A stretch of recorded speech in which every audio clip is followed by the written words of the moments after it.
কেউ বুঝতে পারছো বা কোথায় হয় এই জায়গাটা? কেউ কি জানো? এটা হচ্ছে আমাদের এখানে চটায়। এখানে শুধু জিন্সের প্যান্ট তৈরি হয়, খালি জিন্সের প্যান্ট তৈরি হয়। দেখো ছাদে, মাঠে ঘাটে সব জায়গায় বিছিয়ে পড়ে রয়েছে খালি শুকানোর জন্য, কিন্তু কুয়াশা বলে বোঝা যাচ্ছে না।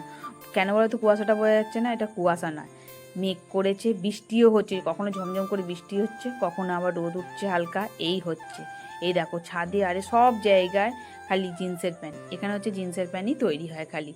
তা তোমরা দেখেই সম্পূর্ণটা বুঝতে পেরেছো চটায়। আর এইটা দিয়ে কোথায় যাওয়া যায় জানো বন্ধুরা? কোথায় বলো তো? বড় কাছারি। আমরা এটা দিয়েই বড় কাছারি যাই, সবসময় এটা দিয়েই বড় কাছারি যাই। তাই এইখানে রাস্তাটা এতটাই ভালো, মানে কি বলবো তোমাকে, মানে এখানটা পুরো পরিষ্কার, কি নিরিবিলি জায়গাটা, খুবই ভালো লাগে। তাই এইখানটায় দেখো বৃষ্টি এসে গেছিলো, আজকে হাতিকে রেখে ঘোড়াকে নিয়ে বেরিয়েছি। তা তিনজনে মিলে এখানে বৃষ্টি হচ্ছিলো বলে দাঁড়িয়ে পড়েছি, অনেকটা জোরেই বৃষ্টি হচ্ছে, তা একটু ঘুরতে বেরিয়েছি। বুঝতে পারছি বৃষ্টি হলে ভালো লাগে, কখনো বৃষ্টি ঝমঝম করে হচ্ছে, কখনো বৃষ্টি থেমে যাচ্ছে। তাই এখানে এসে খাওয়া দাওয়া করে ঘুমিয়ে পড়েছিলাম।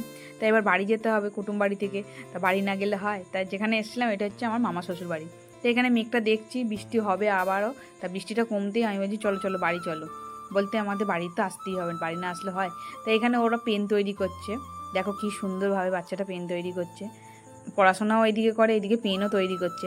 তা আরও একটা জিনিস দেখাচ্ছে তোমাদের, দেখো মানে দুজন দুদিকে কাজ করছে, এদিকে পেন হচ্ছে, এদিকে ব্রুশ হচ্ছে। এটা কিসের ব্রুশ বুঝতেই পারছো বন্ধুরা। তাই এখানে ব্রুশ, যার চুল লাগবে সে চুল নিয়ে যেতে পারো।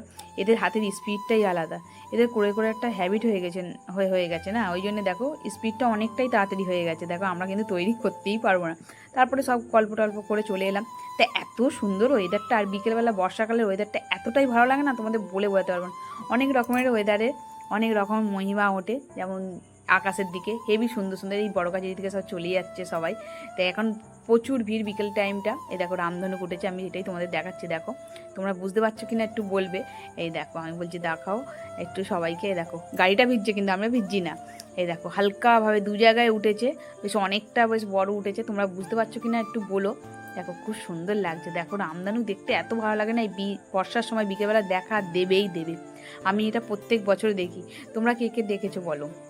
তা আমি তোমাদের সাথে শেয়ার করলাম। তা বাবার কাছে ঢুকিয়ে দিয়েছে, কারণ কি বলতো, এই যে চুলটা কেটেছি, আমার বর বলছে যাও যাও যাও। এসেই আর আমাকে পাকার তলায় বসিয়ে দিয়েছে, দিয়ে বলছে এ দেখো আপনার মেয়ে কী করেছে। তা কালুয়ার বাড়িতে চলে এসেছি আমি আর ওর মামি। তার মামিকে আর আমাকে কী সব বলছে। তা আমাকে দিয়েছে কি বলতো পকোড়া খেতে, কালুয়ার পকোড়াটা আমাকে খেতে দিয়েছে, বলছে খাও মাসি খাও। আনছি হ্যাঁ খাচ্ছি। তা টাটা বন্ধুরা।